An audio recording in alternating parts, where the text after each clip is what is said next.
Hello again for Monday Talks, folks. How are you this morning? Every time I start with a question, though this time I know you know what exactly are we doing here on Monday Talks. We're just shedding a light over great people who have great experiences in their lives and those people who share their stories. So we learn, we encourage, we elaborate, and we as people look for other people to move forward. Either you are a business owner or you are a professional. So that's why we are living in communities. This is my belief, and this is Monday Talks that shedding a light, opening this small window to introduce to you a character every time that's worth to be connected with, that's worth to be listened to. This time, in my window, Monday Talks, Daniel Tokab, I would love to introduce you to Miss Natasha. Natasha, good morning. Good morning, Daniel, and I'm so humbled with such a beautiful introduction. Thank you for having me here. Hey, it's always a pleasure. And here is just, like I said, a small window to share stories. And of course, experience.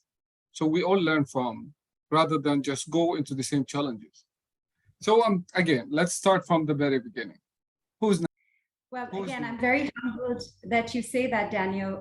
But who am I? Well, I'm a person who loves to share and make meaningful connections, in a nutshell. And that's really, I believe, my life purpose and also the purpose of what I do from a work standpoint, which is being a marketing professional and helping businesses achieve their goals to offering them creative solutions and at the same time allowing them to make those meaningful connections with their customers. So as I said, it's all about sharing, about making meaningful connections. So my life purpose pretty much spills over to the way I work and the way I conduct business. okay? Was that your passion to move forward with marketing?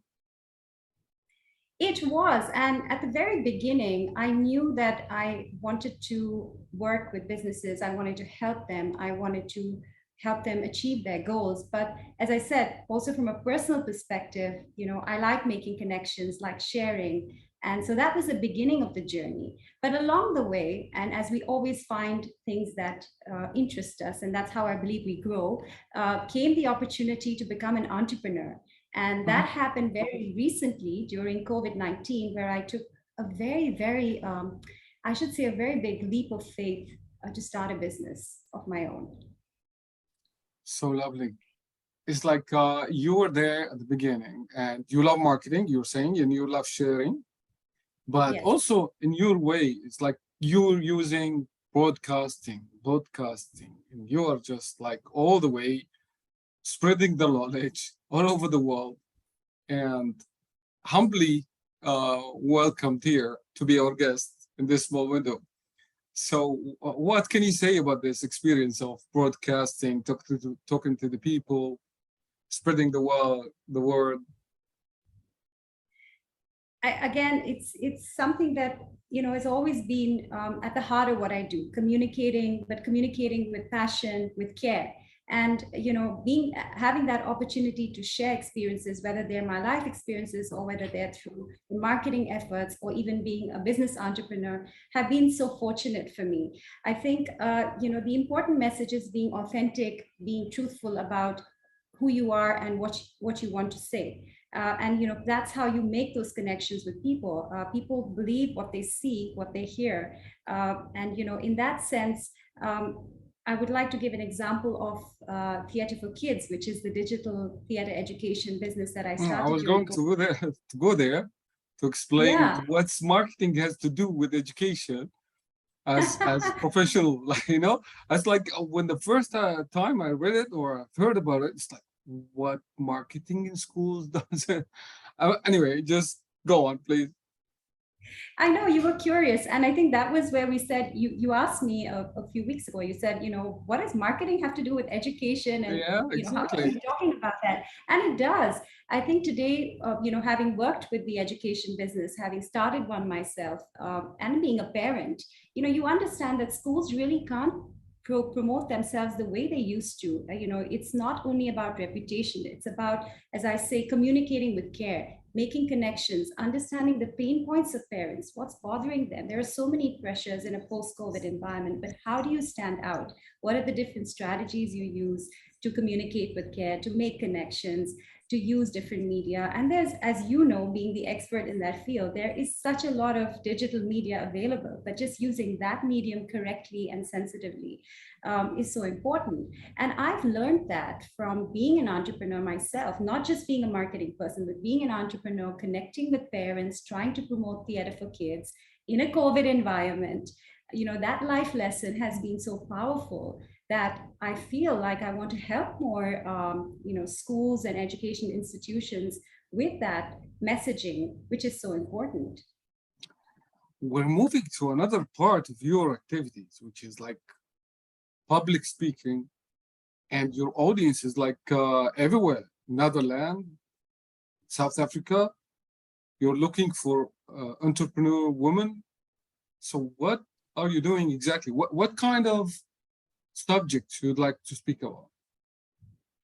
So the two very sort of areas I'm deeply passionate about are education and women's causes. And that led me to join the Global Women Network, which is a huge network of professional women who really support their kind over the world. And I was so honored when they actually granted me the leadership award, last year. That was the most humbling experience for me, having been a new entrepreneur, having been able to spread messages. So, as we said at the beginning of our conversation, I'm trying to connect all the dots here, trying to use all the opportunities, whether there are speaking opportunities or networking opportunities, to try and talk about these causes that are so close to my heart. And I think that the public speaking opportunities are just an extension of who I am and give me a space like we have today and a platform to share and to connect with people. Okay, going those through all this like beautiful things you're doing, from marketing, radio, podcasting, public speaking, all these activities like requires a dynamic personality, which you are, I believe. What is really your dream next? What's your next dream, let's say? Wow, I think, one life lesson is taking each day at a time. Obviously, taking the steps up that ladder are important. But I think the dream is, as you said, to connect all the dots. And I feel I'm halfway there already with Theatre for Kids, starting an education, digital education business that can reach and connect people and children all over the world, can allow them the opportunity to communicate, to build these public speaking skills. I'd really like to kind of grow this theater education platform as far as possible and make it even more global than it already is, because I believe the empowerment starts from the very beginning. And children are those minds that have the opportunity to grow, to learn, to develop. And I really feel that the more I can do in this field would be really a great opportunity and a life purpose for me. Okay, can we just go in detail about this education marketing? Because to make it clear in the minds of people, what exactly do you do? Like, are you targeting the parents? Are you targeting the schools? What is the result of your services? What is the kind of service you're providing that helps a lot to benefit the kids? So then when you talk about education marketing and my sort of services to, let's say, schools, then that would be more in the capacity of a consultant. So that's when I come in and I provide unique marketing solutions to schools and I help them achieve their goals. Of course, they all have the goals of enrollments and achieving targets, but at the end of the day, it's also reputation management. It's also being able to create that sort of a strong word of mouth with the parents. But on the side of Theatre for Kids, when you talk about my entrepreneurial efforts, then I'm targeting both schools and parents. So the communication message is different. There I'm reaching out to parents who are looking to for activities and opportunities for their kids to grow, to blossom, to be great communicators. And when we're talking to schools, it's also targeting schools for their, through workshops and programs. So there are kind of two hats that I wear, Daniel. It's the entrepreneurial hat and it's the consultant's hat. And at the end of the day, at the heart of it is kind of education and marketing and the coming together of both these disciplines. Okay, let me ask you this one. What was the biggest challenge you have faced? Or in the other way, what challenging you now with this current position? I think it's the challenge that I faced. Let's go back to that question. Was actually starting a business during COVID-19. That was challenging, because the odds were against, and it was more like, okay, people ask me, why are you starting now? I mean, this is a COVID environment, and you're actually taking such a big step, and are you sure it's going to work? But I had a very strong feeling that this was the right time, and fortunately, we've been able to create a business model that works. And the current challenge is, trying to find and reach out to schools here in the region and offer more consultancy services. So, now that I have the entrepreneurial side up and running, I'm trying to focus more and more on working with the school networks here. And since it's a new environment and a new step, we're still in the building phases. So, as a school principal or school owner, what is the option that I have to reach you, and how can I reach you? Well, I'm easily contactable on LinkedIn. So that's the best way to network with me. And I'm hoping that a lot of parents are in your network and listening to me talk today, because all of us are parents. So yeah, and you all have, your school going children. So definitely I'd love to connect with school principals, with school leaders, education leadership teams to see if, I can talk to them and offer creative solutions, having the experience of not only being a marketing person, but also being an entrepreneur in the education business and having that firsthand experience. So I think I kind of bring value and real life experiences, which I hope that this will also be seen as as beneficial. It is so lovely, and you are so interesting character. To be honest, you are so active, and you're just don't believe in boundaries. You just go ahead everywhere. We can see this obviously that you hit every door of public speaking, radio, schools, owners, parents, and really this is an impressive way of doing business. What I would love to wrap up this call with, because it's short, is like, what message do you like to deliver using this window? It's your freedom now. Talk to the parents, talk to the customers, talk to dreamers who are looking to really start their entrepreneur business. What do you like to say?